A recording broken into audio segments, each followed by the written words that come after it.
रंग माझा वेगळा भाग 2. सरिता आत निघून गेली. ती तिच्या खोलीत खिडकीजवळ उभी होती. तेवढ्यात तिच्या कानावर आवाज आला, अभय, अरे तू सांगितले का नाही काकूला तुला मुलगी आवडली आहे ते?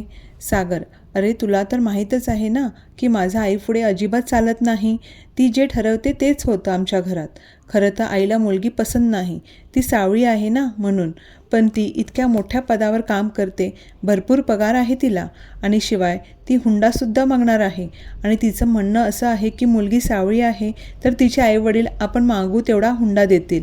वरून तिचा दर महिन्याचा लठ पगार असेलच की.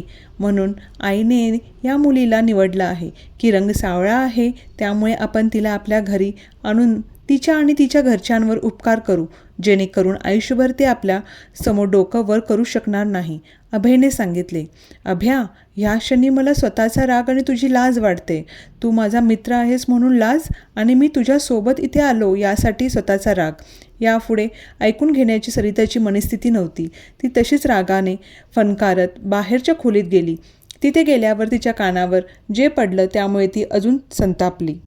10 तोळे सोनं, मुलाला सोन्याची चेन, माझ्यासाठी आणि माझ्या मुलीसाठी एक सोन्याची कानातले, मुलाच्या वडिलांना सोन्याची अंगठी, एक कार, भांडीकुंडी तर तुम्ही द्यावंच. त्याशिवाय आमच्या सगळ्या नातेवाईकांना भारीतल्या साड्या आणि सुटाचं कापड, 2 दिवसाचं व्यवस्थित लग्न. बस. मुलाची आई हुंड्याची यादी वाचून दाखवत होती. अहो वहिनी, हे जरा जास्तच आहे, सरिताची आई बोलली. अहो मग तुमच्या मुलीचा रंगसुद्धा जरा जास्तच गडत आहे की.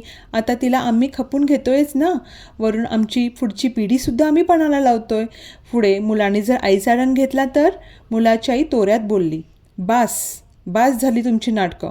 लग्नाच्या बाजारात विकायला काढलेल्या आपल्या मुलाला उचला आणि चालत्या व्हा इथून. सरिता बाहेर येऊन कडाडून बोलली. तिथे बसलेले सगळे लोक स्तब्ध झाले. आतला आवाज ऐकून अभय आणि सागरसुद्धा आत आले. बाई, काय तोरा आहे मुलीचा. हे बघा, ही अशी तोंडाळ मुलगी आम्हाला सून म्हणून नको आहे. हे लग्न शक्य नाही, मुलाची आई बोलली. तुम्ही काय नकार देणार मलाच तुमच्या ह्या आईच्या पदरात लपणाऱ्या, स्वतःचं मत नसणाऱ्या वाळवट मुलाशी लग्नात करण्यात काहीच इंटरेस्ट नाही. मी स्वतःला आणि माझ्या आईला सांभाळायला सक्षम आहे. मला लग्नाच्या कुबाड्या नकोत. तुम्ही चालते व्हा इथून. आई, हे लोक गेल्यावर दाद नीट लावून घे. इतकं बोलून सरिता तडक आत निघून गेली. त्या मुलाची आई बडबड करत बाहेर निघून गेली. घरातलं वातावरण एकदम शांत होऊन गेलं. सरिताने आपल्या खोलीची दारं बंद करून घेतलं आणि आपल्या अश्रूंना वाट मोकळी करू दिली. काही दिवस असेच निघून गेले. घरातील वातावरण आता जरा सैल झालं होतं. त्या दिवशी रविवार असल्याने सगळे घरातच होते. सरिता बाहेरच्या खोलीत बसून तिचं काहीतरी काम करत होती. तिच्या दोन्ही काकू आणि आई स्वयंपाकघरात होत्या. घरातली पुरुष मंडळी इतर कामात होते. दोन्ही वहिनी घरातील आवराआवर आणि त्यांच्या मुलांचं सगळं बघण्यात व्यस्त होत्या. तेवढ्यात घरासमोर एक गाडी येऊन उभी राहते. त्यातून जवळपास सरिताच्या आईच्या वयाची एक बाई बाहेर येते आणि सरिताच्या दारावरची बेल वाजवते. कोण पाहिजे आपल्याला? सरिता तिच्या गोड आवाजात त्यांना विचारते.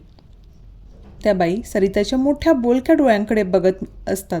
सरिता पुन्हा त्यांना विचारते, अहो कोण पाहिजे आपल्याला? तेवढ्यात त्या बाई भानावर येतात आणि प्रेमाने सरिताला विचारतात, पटवर्धनचं घर हेच का बाळा? हो, हेच. कोणाला भेटायचं आहे आपल्याला? सरिताने विचारले. कोणालाही बोलव, जे माझ्या पदरात हे दान टाकू शकेल, त्या बाईने प्रेमाने सरितेच्या डोक्यावर हात फिरवत सांगितले.